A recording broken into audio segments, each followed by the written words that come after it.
Everyone nowadays wants a shortcut for spiritual evolution, and everyone talks about Kundalini. Please be aware that the Kundalini is not awakened by reading books or by watching videos on YouTube. Just be aware that the Kundalini awakening requires right knowledge, the presence of a guru, proper food, and complete surrender to Divine Mother. In today's video, we'll understand what is required before Kundalini and what is a yogic body.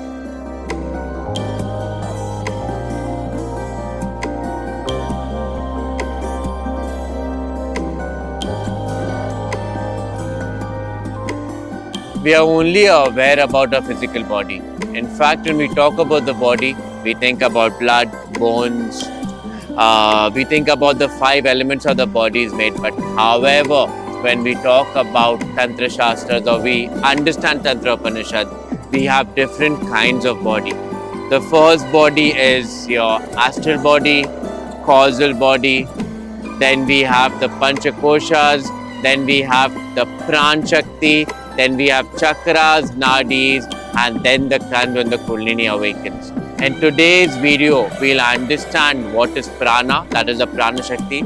We'll understand the Nadis, how they operate, and we'll also understand Chakras.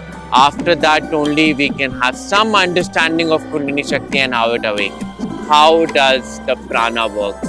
When you inhale and exhale the air that we talk, that is the Pran Shakti. It is not air. In fact, that Prana is everywhere, looking after the sun, the moon, the Ganga. That is the Shakti which is within you. And what is the Pran Shakti? We call it the Divine Mother. We call it Shakti Ma. She is awakened through spiritual practices like pranayam, mudras and mantras. And in Tantra, it is the awakening of the Shakti which goes through the 7 chakras and unites with the crown.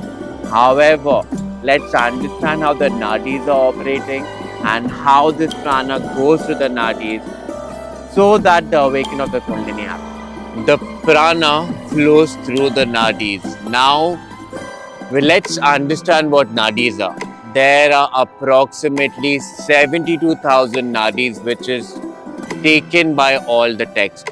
Different texts have different understanding of the nadis. Few texts also believe that how many nerves are in the bodies, that many nadis they have. Now, what are the nadis? The nadis operate at the astral level of our being. They are not the nerves or the nerve endings. They are not the capillaries or the veins. The capillaries and the vein, they carry blood in the body. However, when we talk about the nadis carry the Pran Shakti throughout the body. And when the prana is not flowing in the body properly, we say that the nadis are blocked. When the prana is flowing properly throughout the body, that is where it goes through it and we can experience the flow of energy all over the body. However, the pranas are very deeply associated with the vayus and that we'll pick up later. But let's understand how the nadis are operating. There are 72,000 nadis in the body as I mentioned. Out of this, 108 nadis are very important and they regulate the flow of the body. Have you heard about the marma points? These are the points which when you press it with awareness at the right spot may also heal you. At the same time, if you press it wrongly, it may also damage you. Out of this 108 nadis, 10 nadis are the most important and they regulate the flow of prana that affects the physical body as well as the emotional, spiritual and also the mental body. Now, how does it operate? If you understand and look at the Tantra Shastras in detail, all these nadis are very, very important. From 72,000 to 108 to 10. But out of that, the 3 nadis are the most important nadis and it is known as Ida, Pingla and Sushumna. The Ida, Pingla and Sushumna, they play a very important role in the Kundalini awakening. When I talk about Pingla, that nadi is associated with the right nostril. When I talk about Ida, it is associated with the left nostril. And Sushumna is the center of the spine. When you look at Ida, Pingla and Sushumna, it looks like a DNA strand. And it is very interesting that when the Kundalini awakens, And when that Pran Shakti goes to the 7 chakras, what a person experiences, how many lokas are experienced, what is the highest experience of bliss, all has been beautifully decoded in the Tantra Shastras. Now, what are chakras? Now, please understand, there are 72,000 nadis as we mentioned earlier.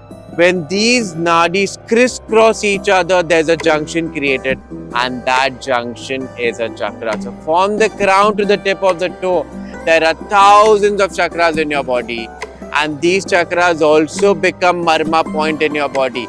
So when you look esoterically at the astral body or the yogic body, there is so much that we can't comprehend. It is very subjective, it is experiential based, and that is the reason only under the presence of a guru you will understand these esoterics as you'll experience it, and you'll become very aware of how the Pran Shakti flows throughout the body.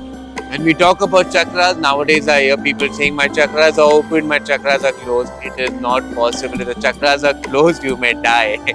But these chakras are functioning and non-functioning. When we say that the chakras are functioning, that means the prana is going through all the petals and all the nadis. At the same time, when we say non-functioning, that means it is closed. Why are our nadis closed? It's because of our past sanskaras, karmas. This will be taken up in the upcoming videos. This video is just an introduction so that we become aware that Tantra is not just having sex.